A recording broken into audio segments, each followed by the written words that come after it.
Good morning, good morning. How are we today? This rather dreary, overcast Monday morning. It is Monday, last day of November, which for some of us means payday. Woohoo! Which also for some of us realises there's no money left this month because it's Christmas. But anyway, hey ho. It's great to be together. Let me just pop this on here so I can see who's saying hi and who's here. So who have we got so far? Morning, Megs. I'm working from home today, which I don't actually do very often at all, in truth. But my two of my three ladies had to have COVID tests yesterday.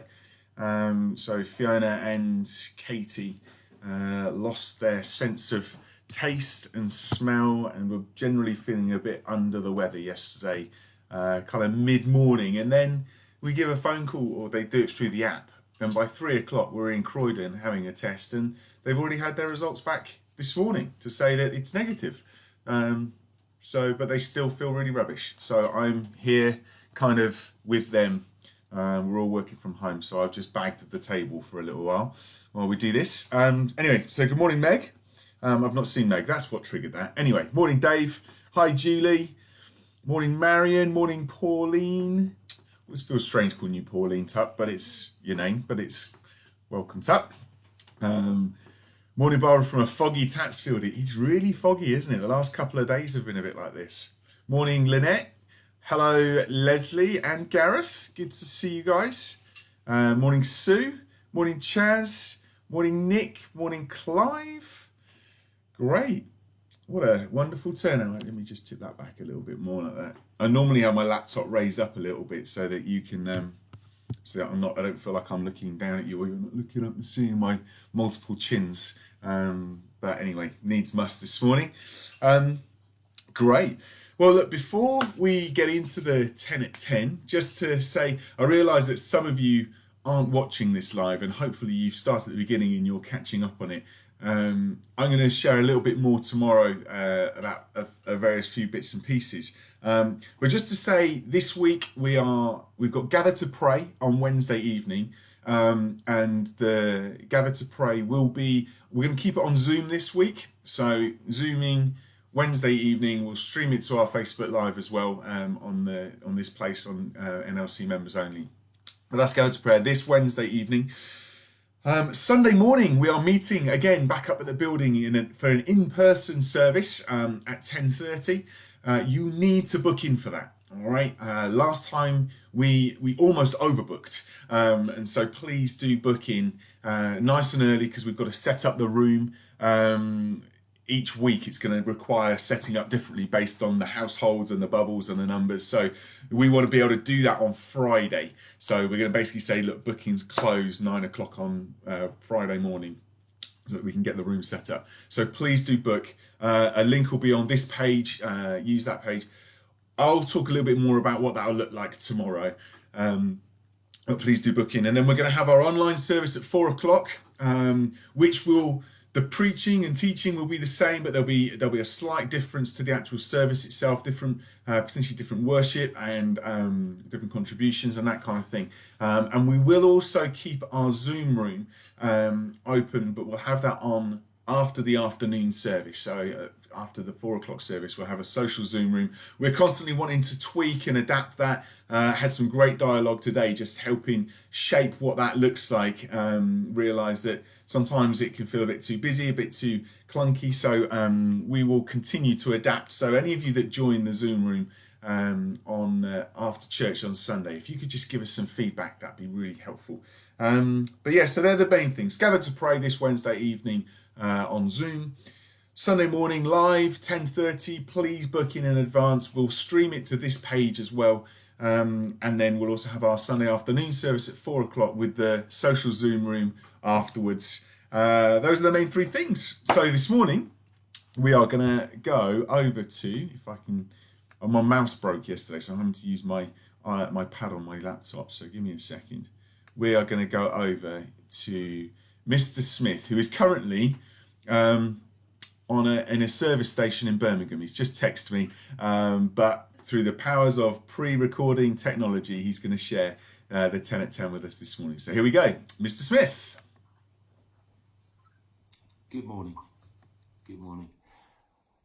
So, I wanted to look at context this morning, specifically context within context, so scriptures within the wider teachings of the Bible, because sometimes we can read things which seem to be quite clear, but can also, if we're not careful, our interpretation of them can contradict scripture as a whole.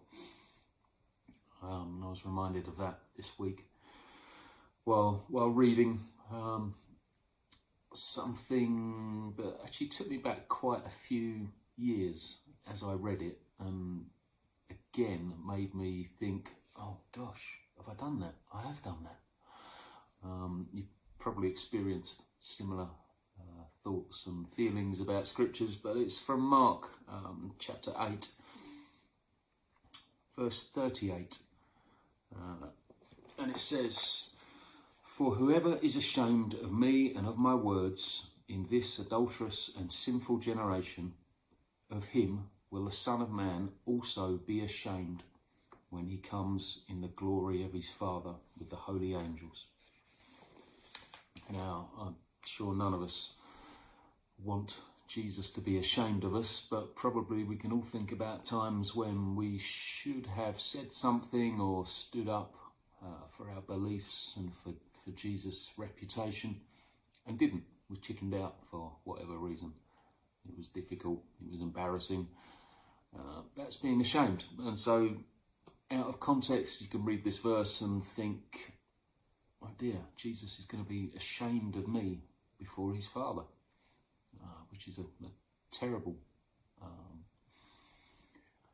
thing to happen. But it's not something we need to worry about. So I want to look at this in the wider context and just clear that up, as I say, something that I have misunderstood in the past, and it's good to study these things.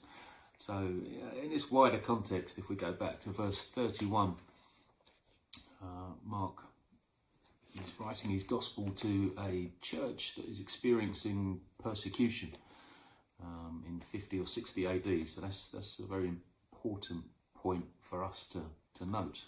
This gospel was written to an audience, and it was written to convey something to that audience. So to a church that's experiencing persecution, some would have been arrested and tortured and forced, or attempted to be forced to deny their faith. So that's what Mark is writing into. From verse 31 in chapter 8, he writes about Jesus that he began to teach them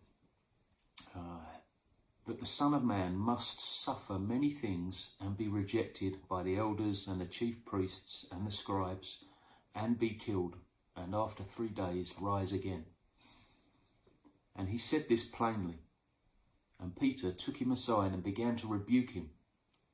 But turning and seeing his disciples, he rebuked Peter and said, "Get behind me, Satan, for you are not setting your mind on the things of God, but on the things of man." And calling the crowd to him with his disciples, he said to them, "If anyone would come after me, let him deny himself and take up his cross and follow me. For whoever would save his life will lose it, but whoever loses his life for my sake and the gospel's will save it.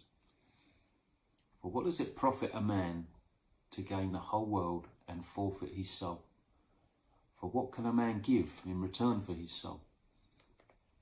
For whoever is ashamed of me and of my words in this adulterous and sinful generation, of him will the Son of Man also be ashamed when he comes in the glory of his Father with the holy angels."